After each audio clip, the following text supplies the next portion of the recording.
In today's economy, more people than ever are looking to buy and sell businesses. But how do you do it? Welcome to the Deal Board, presented by Transworld Business Advisors. Straight talk about real deals and real people.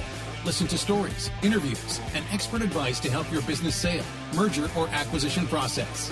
Now, here are your business exit experts, Andy and Jessica. Hey, welcome back, everybody. And it's the Deal Board. And we have a great episode for you today. We are going to talk about retiring and planning for retiring and exit planning, and not only for your business, but for your personal as well. Jessica, we see this all the time. We see baby boomers hanging on to their businesses so long because they're so afraid of not having an income moving forward. Right. I mean, it's almost half of our clients are selling for retirement. And there's been a lot of changes in the economy, both at the macro level and micro level, that have really affected when people are selling their business. You know, if you think about it, when you're selling your business, you're most likely, if you're older, you're retiring, but you need some type of other income stream, right? So you're looking at either taking the proceeds that you've sold your business and putting them to work. But I don't know right now, where do you put that money to work in a safe situation? Yeah, I mean, over the years, interest rates have dropped to near nothing. I mean, you might be too young to remember this, but at some point, interest rates at the bank would actually pay you a return that was decent. And if you got a CD, you could get up to 5, 6, maybe even, I forget, I think at some point it was 10% for bonds and things like that. There was a way to put $1 million to work and retire. That is no longer the case. Certainly not putting your money to work in a very, very safe place. But so we're going to talk about what are the alternatives to that we're going to talk to Cindy, I'll call her Cindy C, from Redefining Financial Literacy. She wrote a great book about alternative investments and that the 60-40 stock market rule between stocks and bonds is not going to work for you moving forward. Yeah, well, it's hard to find those bond performance numbers right now. And look, like we know that this is affecting business owners and their long-term plans too. We've seen business owners hanging onto their businesses longer, retiring later in life. And it's just because if you sell your business and you can't find that income in a safe place like savings or CDs, I mean, the stock market's doing great, but honestly, let's be honest, it's a little crazy right now and it's not exactly a safe investment. So we're seeing a lot of our clients hang on and stay in a working environment longer than they normally would, which gives them some more time to plan for their exit, but also limits their option post-exit for investments. Right. And people want to plan for their exit because they need more money, or at least want more money. It is certainly not being 60 and 70 years old like it was half a century ago. Being 60 and 70 years old means you're running around the world, you're doing sports even, you're traveling, you're enjoying life. And so people want to be active and they want the money to be able to do that. And so planning for your exit and your business is even more important because you want more money. And if you want more money from your business, we've been telling you over and over again that you have to plan. And today, Jessica is going to talk about planning. Yeah. And it's a question we get from a lot of clients. Like, how do I get more for my business? How do I increase the valuation? And today we're going to talk about and answer an easy process. It's 4 steps, but it does require advanced planning. Another question I get from a lot of people is like, what do I have to do for an exit plan? Do I need to plan 5 years in advance, 10 years in advance? Not often that long, but you do have to spend some time, maybe probably a minimum of 12 months and just think about it. But I think why I like having Cindy on the show too, is yes, there's a plan to help get your business more valuable, but your business and personal tie together, right? You can't ignore one part of it without your personal goals and your business goals. No, we get a ton of referrals from financial planners, and we love working with them, and they love working with us because we're going to unlock that money from their small business and bring it to that financial planner so they can do their magic, so they can help the person have an income and have a savings that's going to be able to take them, perhaps, like we said, people are living into their 80s and 90s in a very healthy way. And they need that money and they want that money. And certainly there's estate planning as well. They want to leave something behind for their grandchildren.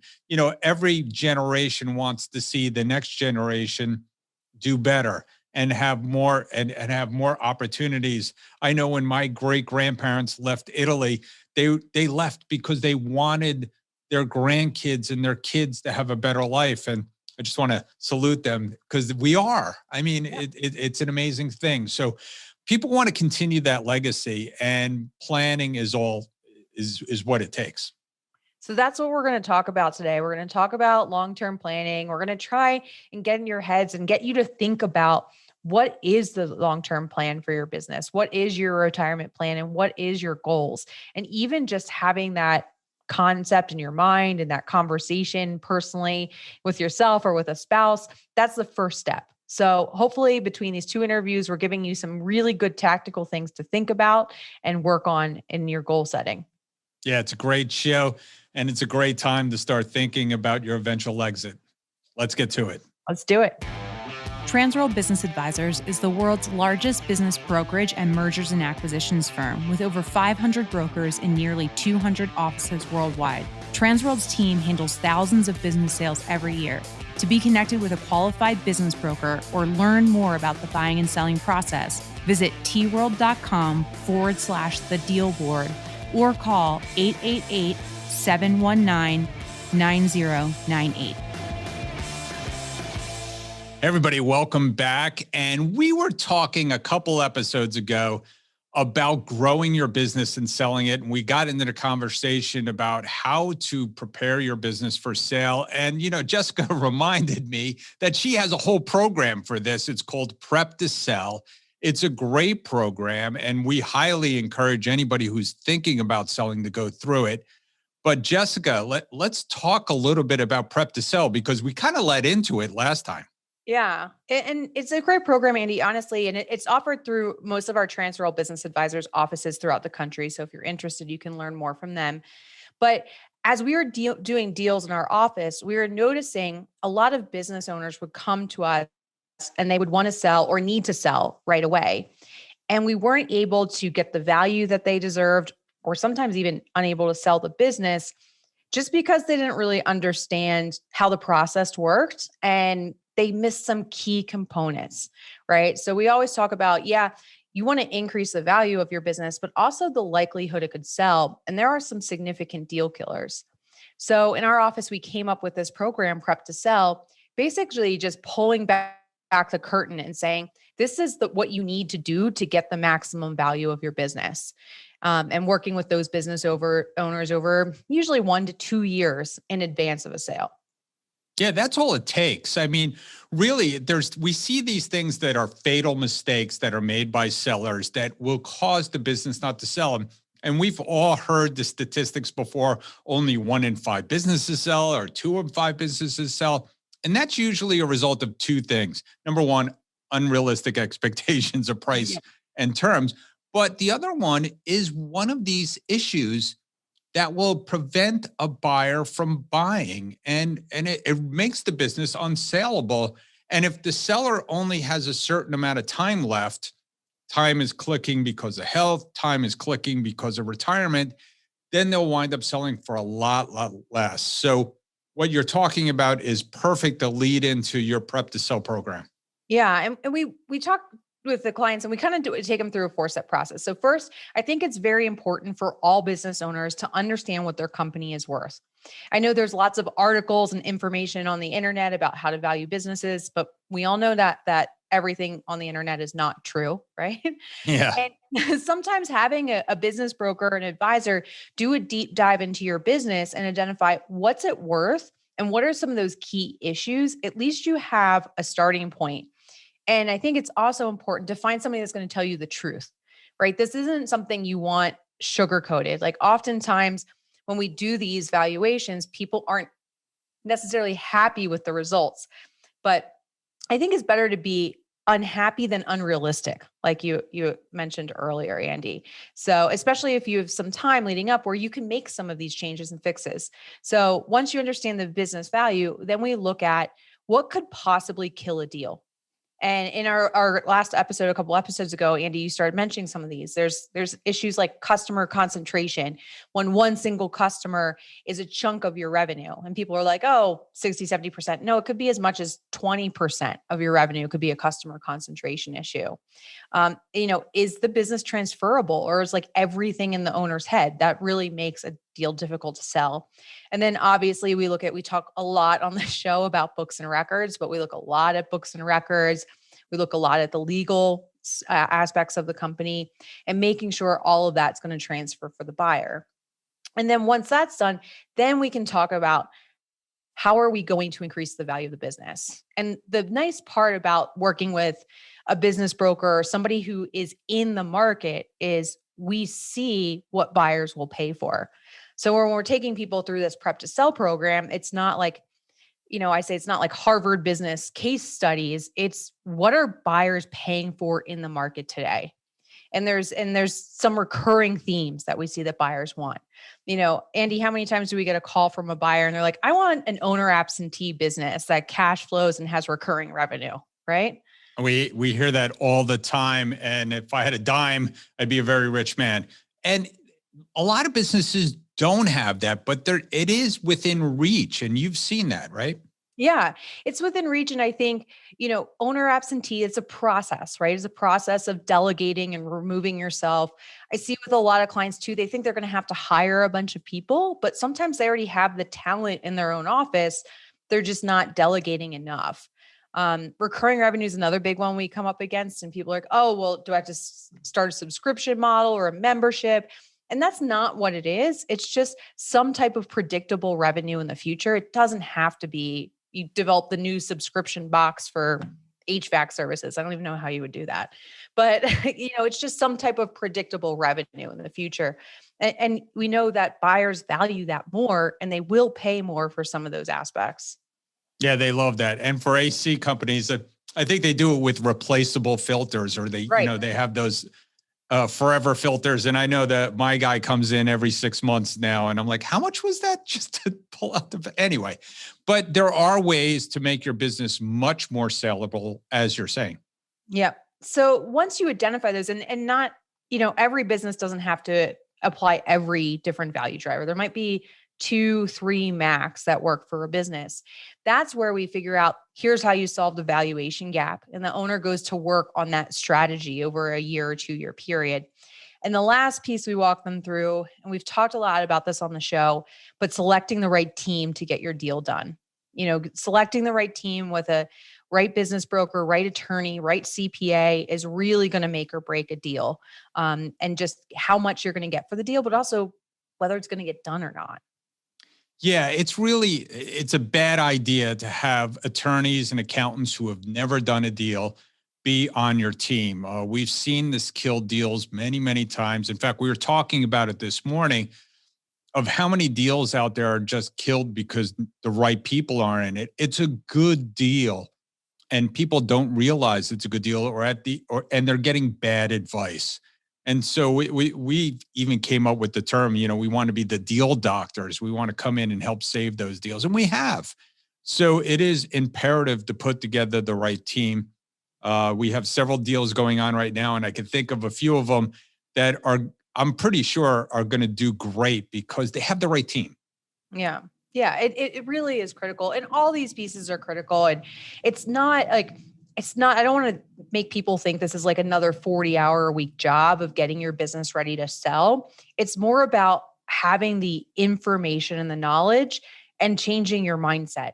I think there's a different mindset of when you're running a business to grow at any cost or to just stabilize your income versus when you're getting it ready to sell.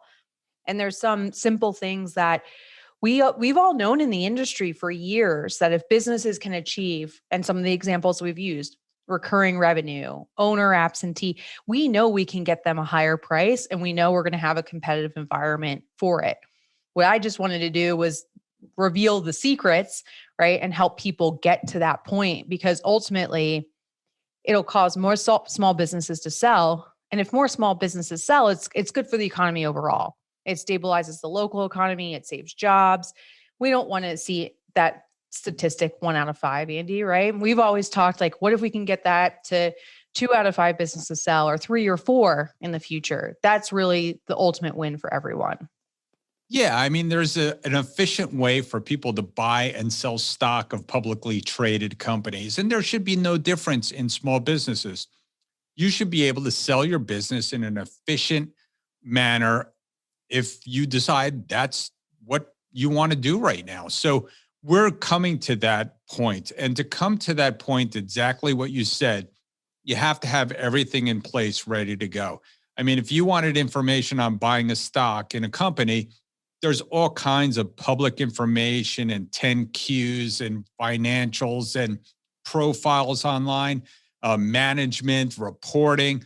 Well, we're getting to that point, and that's really kind of what we're doing. We're taking that public information that obviously wouldn't be out there for a private company, but we're putting that together for the acquirer and making sure that all the systems are in place so they could step in, because everybody who goes to buy business imagines themselves working every day. And if everything is kind of set up and it looks kind of seamless, it's going to help sell that business. Yeah. And I think the overall takeaway is that you do have to plan in advance. This isn't something that happens in a month or 2 months. Like we've talked about on here, actually a business sale takes on average about 8 months to sell the business. So if you're thinking ahead, and I'm a proponent of, you should always be running your business like you're going to sell it, because we've seen so many examples of people that never think they're going to sell. And I know, Andy, we've talked a few times on the show about even people who thought the business was going to transition to a second generation, and they were shocked when the second generation didn't want the company, right? Yeah, we have spoken about that before, and you just never know who's going to be the buyer. And the second generation might not be the right management for the company, and they might not have the money. So sometimes it's better to sell it to a third party. You know, who's going to be the right owner of that business moving forward? That's what we are here to do for you. Yeah. So if you want more information about Prep to Sell, you can talk with any of our Transworld business advisors across our network. You can find our offices at tworld.com, or you can go to prep2sell.co to learn a little bit more about the program. But again, we're here for you to help think about the future and plan for the best exit possible for you, your business, and your family. Especially in this market, it's a great time to think about it. And we're here to help and sit down with you and put you through this Prep to Sell program if you need help to get your business ready to sell. Great job. Hey, Andy, do you know what time it is? It's time for our deal of the week. Deal of the week. Sold. Welcome back, everybody, to the Deal Board. And for our deal of the week this week, we have Meili joining us from Transworld Business Advisors of Utah County. Meili, welcome to the show. Thanks for having me.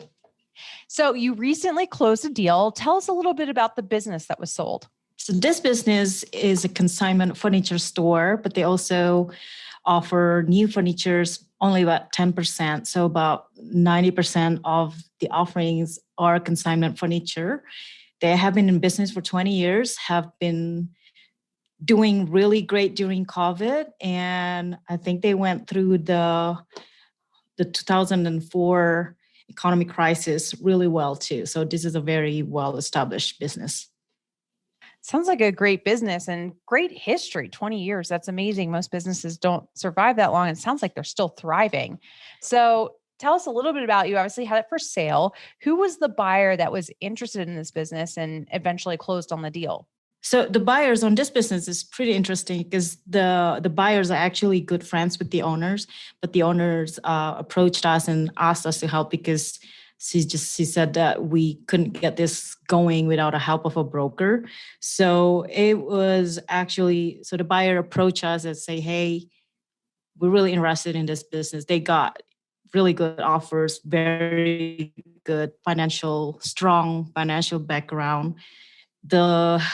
The deal they offer actually almost to the full price and all cash, local. Wow. Well, it's a couple good learning lessons there. Like, right. It is important to bring in a broker to help you, even if you already know your buyer.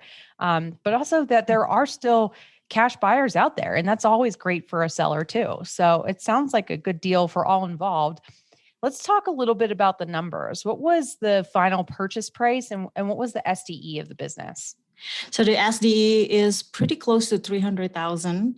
Like I said, they've done really well. And we actually did valuation for this business. It was, I believe it came at 550, and then they want to list it 600, so a little bit higher than the valuation, but we closed the deal at 562. So it's actually more than the valuation. It's well deserved because after the COVID, the 2021, their financial is actually stronger and stronger. And then I did a visit a couple of times after we closed the deal. They're doing even better now. Yeah, that's a great deal. And especially for a business that's doing really well, you can see those valuation bumps a little bit. Well, congrats to you, the buyers and the sellers, getting a really good deal done and higher than the original valuation. Before we let you go, why don't you tell our listeners how they can get in touch with you if they want to talk to you about buying or selling a business in Utah? Or you also mentioned you do valuations beforehand too. How can they best reach you? Yeah, they could reach me at my cell phone. It's 801-707-1957, or drop me an email at Myles, that's M as in Mike, and then Myles, MYLES, at tworld.com. And we'll also drop that contact information into the show notes as well. Thank you so much for joining us on the Deal Board today, and we look forward to having you back again soon. All right. Thank you, Jessica. Hey, welcome back, everybody, to the Deal Board. And we have a very special guest with us, Cindy Couyoumjian from Redefining Financial Literacy. She literally wrote the book. And we're excited to have her on because we talk about buying and selling businesses and sellers when it's time to sell. And oftentimes, the proceeds of the sale are certainly not 100% of their retirement. So they're looking at their retirement before they make that decision to sell. And Cindy is here because she wrote the book because, Cindy, first of all, welcome. And so many of our sellers are not financially literate. Why'd you write the book? Well, I think being in the industry, I'm a certified financial planner of 35 years, that I found that a majority of the people that walk through my front door have a low level of financial literacy. And I think it's really become a national crisis today because the research has come in and 60% of people don't even have a budget. And 40% of adults have either a low level of financial literacy or score a C, a D, or an F. So this is a major crisis in America, and we need to address it to help people sustain their retirement. Yeah, I mean, obviously they're missing the boat if they don't have a retirement plan in effect, because we've had an incredible run in the financial sector markets. But you talk about a lot of different things, but you talk about that balanced portfolio, but you have a model that you called the REALM model. Yeah, so this particular model I trademarked, and it stands for the Retail Endowment Allocated Like Model.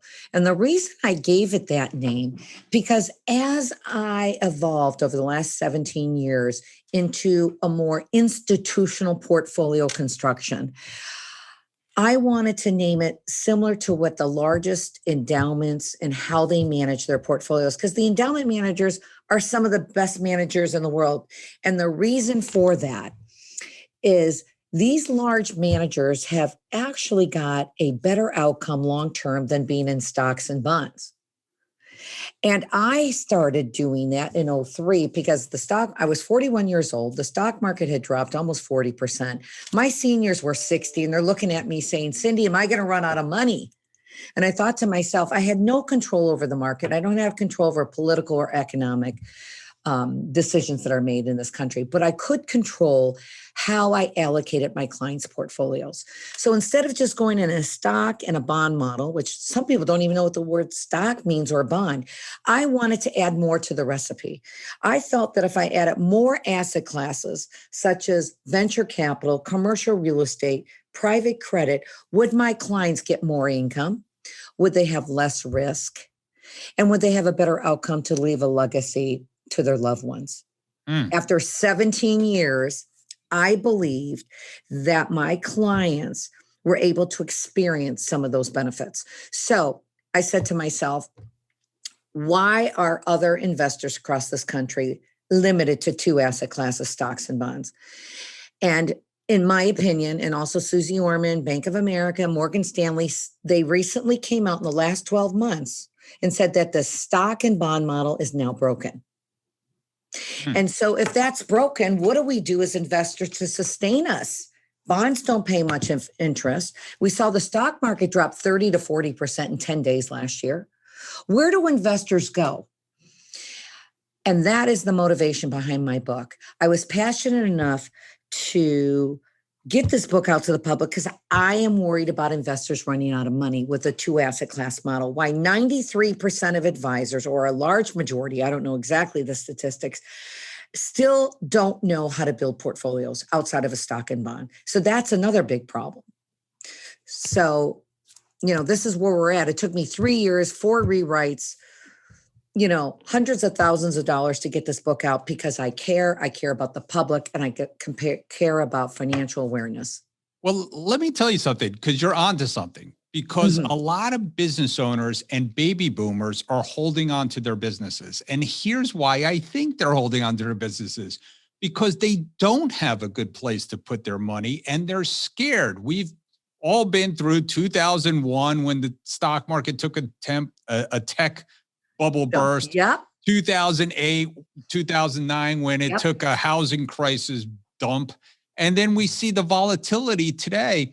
And business owners who have a business that they used to be able to I always used to use the example, they sell for $1 million and they clear $1 million. Well, back in the day when you had, CDs at 5 to 10%, you could make $100,000 a year and live.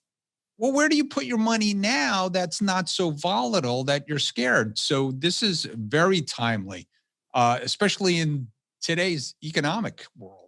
Yeah. So the research has come out. You have $1 million and you sit across the table from your advisor and say, okay, how much can I take out and how long will this last me? Those are 2 logical questions you're going to be concerned about.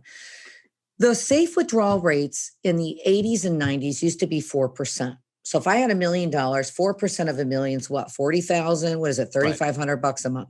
Okay. The safe withdrawal rates today, based on Dr. Wade's analysis, is about 2.4. So you're absolutely right. Where am I going to put my money? If I can't take much out, I might as well leave it in my business and draw off the income from my revenues. But the moral of the story, there is a way to get higher withdrawal rates. And we've been kept in the dark. The elitists, the family offices in this country have had a whole different investment methodology. The endowments. So the good news, and I like to say this, there is hope. There is opportunity to manage risk, to potentially get higher durable income, but it comes with financial literacy, adding asset classes that are now available. Okay, 25 years ago, you and I could not buy private real estate. We couldn't buy private credit. We couldn't get venture capital. Pensions are gone. They need someone new to cater to. And folks, investing today is greater than it's ever been, but that means taking accountability, taking action steps, finding an advisor who knows about alternatives that can add that to your equation and get you that outcome that you're looking for so you can go sell your business, potentially get a 4 to 5% withdrawal rate, because that's what my seniors are potentially getting today. And on $1 million, that sounds a much better getting $50,000 a year than $25,000 a year. You with me? Yeah. And the good news is that businesses are selling for even more than that these days. And with the SBA financing out there to the world, people are able to leverage into like $5 million businesses. So that 5% could, put you in a nice place for your retirement. And so just, to kind of wrap it all up too, people are so scared of the macroeconomic world. I mean, what do you see? You know, we're coming out of COVID. Yep. The stock market's at an all-time high. I mean, what do you see? Real estate seems to be ridiculously priced as far as homes are concerned. What do you see out there? What do you know, is it about managing the risk and being across the board? Absolutely. So as an advisor, you know, I've really had to change my view of advising. I really needed to take more of an economic view of the market. Because if I was really going to do what was in the best interest, I got to look at the past, I got to look at what's going on today, and I got to research the forecast of the future. It's out there, but you got to dig, right? So what I believe is going to happen based on the research. And again, Morgan Stanley did a study saying the 60-40 model the next decade, you're looking at 2 to 3%. That is just not going to be enough to sustain you. Okay. So if you look at the facts and you ask your advisor, hey, should I be in stocks and bonds? I know the last 10 years, you're going to paint a wonderful picture for me, but investing's long-term. How is that 60-40 done the last 20 years? And you're going to see 4 to 5%. So investors, I think Yahoo Money last year did a study. 40% of Americans are going to run out of money. And my book, in my opinion, is going to give you strategies to hopefully sustain your retirement. Yes, by adding more to the equation to give yourself income from real estate, from private credit. Now, real estate, you brought up a good question here. I think because of the stimulus that was created because of COVID, $9 trillion? That could potentially, anytime you add money to the money supply, historically, it is a caused inflation, okay? So if we have rising inflation, that's really good for real estate because we can increase our rents. Yes, real estate is bubbling. Stock market is bubbling. The bond market has bubbled because we've seen interest rates drop over the last 20 years from 9% to almost 1.5 point last year with the 10-year treasury. So you have 3 asset classes, and where do you put your money? So you spread it out. You've heard, don't put all your eggs in one basket. Sure. The 60-40 used to work, folks. It worked in the 70s and 80s. It did 8 to 10%. No one questioned it. People feel uncertainty. They feel anxiety because they see the writing on the wall. They can't get yield anymore. Where they're going to get yield. So that's where the book has strategies. And I gave 2 different examples of alternative investments. And I think adding alternative investments to your stock and bond model, the research says it smooths out volatility, it manages risk, and potentially gives you higher withdrawal rates. Isn't that what everybody wants today? Yeah, that's what they want. That's what they want. So, Cindy, that's a great way to wrap it up. What's the best way to get in touch with you or get your book? Okay, so there's a couple ways. My last name, as you know, is hard to pronunciate. So I named the company after Cindy. Synergy Financial, spelled Cinergy, synergyfinancial.com. I have places that you can put your email, and you get 5 free videos on changing your mindset in 5 days. They're 8 minutes a piece. You can order my book on Amazon. We're ranked #1. It just came out last Tuesday in 4 categories on finance. We hope to become a Wall Street Journal bestseller. Next, you can call our 800 number. I'm giving 1-hour consultations free to anybody that wants to take the time and be accountable. So I'm going to give you that number. It's 1-888-210-8777. Again, that number is 888-210-8777. We will give you, if you're thinking about selling your business and you want to know how to generate income from that lump sum you're going to receive after taxes, we can set it up for you. That's my forte. I'm in the income planning of helping people retire, sustain their retirement, and leave a legacy for their loved ones. That is perfect. I want all my sellers to call you and people were thinking about selling because they hesitate. They're not doing it because they're worried about their income moving forward. And your book will clarify that, as well as getting together with you. Cindy, thank you so much for coming in today. Appreciate Andy, it. anytime, I'm here. Okay. Have a good day. Thank you. Hey, Jessica, you know what time it is? Money time? Almost. It's time for listing of the week. Hey, welcome back, everybody. And it is listing of the week. And we have Thomas Kelsey from Transworld Business Advisors of Fayetteville, also active military. Thank you for your service, Thomas. and welcome. And you bring a unique perspective to people who are exiting the military that might want to buy business. And you've got a good one to go over today. Yes, sir. Thank you for having me on the show. So what I'm talking about today is we have a hemp store that's located near Fort Bragg in North Carolina. That store has a unique aspect where they have connection to the farmers, to the manufacturers. So you know the entire product line. So there's no weird additives or chemicals that they're putting in that business. Yeah, it certainly seems like an industry that's finding its way, and you want to deal with reputable kind of products. So this is a nice reputable business. So how much are they asking? So they're asking $220,000. $220,000 is all cash, or is there financing? So the owner is really open to sellers financing. They're only looking for $75,000 down, and they're only looking for a competitive interest rate on that. Okay, so it sounds like a great deal near Fort Bragg. I'm sure they have lots of customers that need their services. Is it making money currently? Yeah, so the owner's benefit at this point is a little under $70,000. They've obviously experienced some issues during the COVID times. Right, but things are coming back now, aren't they? Yeah, it's great to hear on this side of town. Our traffic counts are starting to go back up. We've gotten stores are starting to open back up. So it's really starting to grow near Fort Bragg. So as I've said before, this is a perfect time to go out there and buy a business. The owners of this one are giving great terms, and it's a competitive price. And so, Thomas, what's the best way to get in touch with you if somebody wants to learn more? So the best way to get in touch with me is my email. It is tkelsey, KELSEY @tworld.com, or you can reach me by phone at 910-300-5130. Excellent. Thank you, Thomas. Thank you for coming on today. I really appreciate it. Thank you. Thanks for tuning into the show today. If you like the podcast, share it with your friends on social media. And don't forget to subscribe and leave us a review on your favorite podcasting app. If you have questions, would like to appear, or have suggestions for topics for the show, get in contact with us through our website, thedealboardpodcast.com.